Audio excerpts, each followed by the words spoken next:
যে প্রাণ দাস তার ওয়াইফের সঙ্গে দ্বন্দ্ব, বুঝলেন ম্যারিটাল এক্সট্রা অ্যাফেয়ার্স তার কারণে সেগুলো বাড়ি চলে আসছে, এটা যে জানতে পারছি লোক এটা নিয়েই তর্ক। দিনাজপুরের বীরগঞ্জে ঘটে যাওয়া প্রাণদাস এর মৃত্যুকে ঘিরে তৈরি হয়েছিল এক গভীর রহস্য। প্রথমে এটিকে আত্মহত্যা বলে চালিয়ে দেওয়ার চেষ্টা করা হলেও ভুক্তভোগীর পরিবারের প্রবল দাবির মুখে অবশেষে সত্য উদ্ঘাটিত হয়েছে। Police bureau of investigation PBI এর সুনিপুণ তদন্তে এটি প্রমাণিত হয়েছে যে এটি কোনো সাধারণ আত্মহত্যা ছিল না, বরং পরকীয়ার জেরে সংঘটিত এক সুপরিকল্পিত হত্যাকাণ্ড। গত বুধবার ২৯ অক্টোবর ২০২৫ বিকেল ৪টায় দিনাজপুর পিবিআই কার্যালয়ে অনুষ্ঠিত এক প্রেস ব্রিফিংয়ে অ্যাডিশনাল ডিআইজি মাহফুজ্জামান আশরাফ বিষয়টি নিশ্চিত করেন। তিনি জানান, এই হত্যাকাণ্ডটি প্রথমে আত্মহত্যা হিসেবে চালানোর চেষ্টা করা হলেও পিবিআইয়ের তদন্তে এর পেছনে থাকা মূল রহস্য বেরিয়ে এসেছে।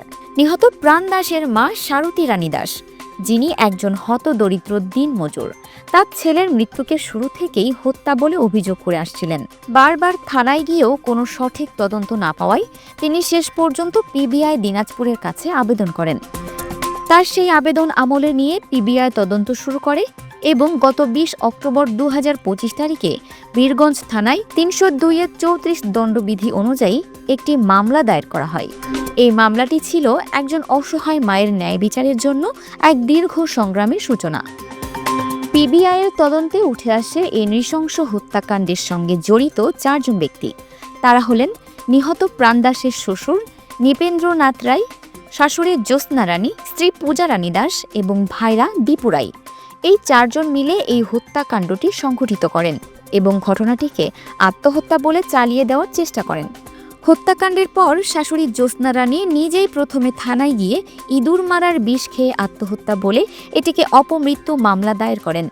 এই পদক্ষেপটি প্রমাণ করে যে তারা সুপরিকল্পিতভাবে এই অপরাধটি আড়াল করতে চেয়েছিলেন।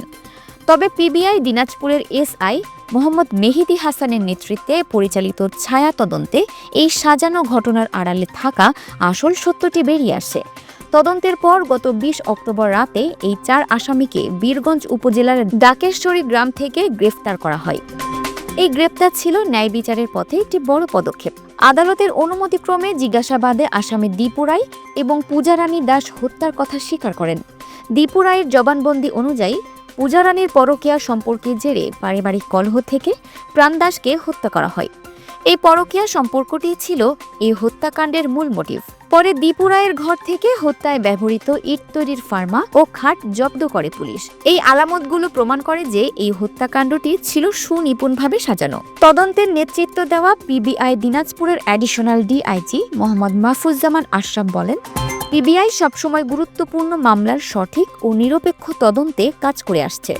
তিনি বলেন, এই মামলাটি ছিল এক অসহায় মায়ের কান্নার প্রতিদান। তিনি আরও বিশ্বাস করেন, এই স্বল্প সময়ের মধ্যেই প্রকৃত রহস্য উদ্ঘাটন করতে পারায় সাধারণ মানুষের মধ্যে পিবিআইয়ের প্রতি আস্থা আরও বৃদ্ধি পাবে। এই বক্তব্যটি প্রমাণ করে যে পিবিআই কেবল আইন প্রয়োগকারী সংস্থাই নয়, বরং এটি জনগণের ন্যায় বিচারের প্রতিও প্রতিশ্রুতিবদ্ধ।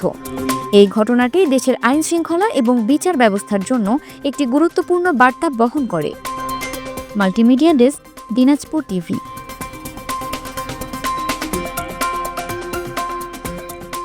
দিনাজপুর টিভি মানুষের জীবনের কথা বলে।